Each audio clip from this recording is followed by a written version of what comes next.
Американските борбени единици неодамна почнаа да се повлекуваат од Ирак, со што нивната бројка се намали под 50.000. Оние кои останаа ќе служат како советници и во така наречени бригади на поддршка. Нивна основна цел – обука на ирачките сили да се оспособат самите да ја одржуваат безбедноста на земјата. Генералот во заминување на американските сили во Ирак, Рей Одиерно, вели дека ирачаните се подготвени, но дека се уште ќе има голем број американски војници кои ќе ускокнат во случај на итни потреби. Се уште може да помогнеме на терен доколку има потреба и доколку ирачаните тоа го побараат од нас. Генералот Одиерно вели дека ирачаните треба да ги подобрат антитерористичките капацитети до крајот на следната година, но изрази резерва дека рокот ќе се испочитува.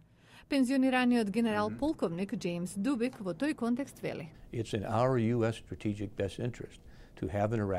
Наш стратегиски интерес е стабилен Ирак кој ќе биде подемократски и репрезентативен, но Ирак пријателски расположен кон САД и западните сојузници.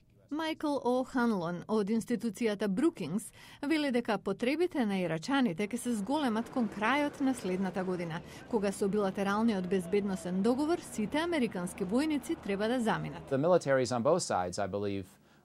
Армиите од двете страни верувам дека ќе се договорат за продолжување на професионалните врски уште некое време. Сепак Дубик додава дека било кое барање за продолжување на присуството на американските војници во Ирак по 2011-та мора да дојде од ирачките лидери, а такво нешто не се очекува пред Ирак да формира нова влада.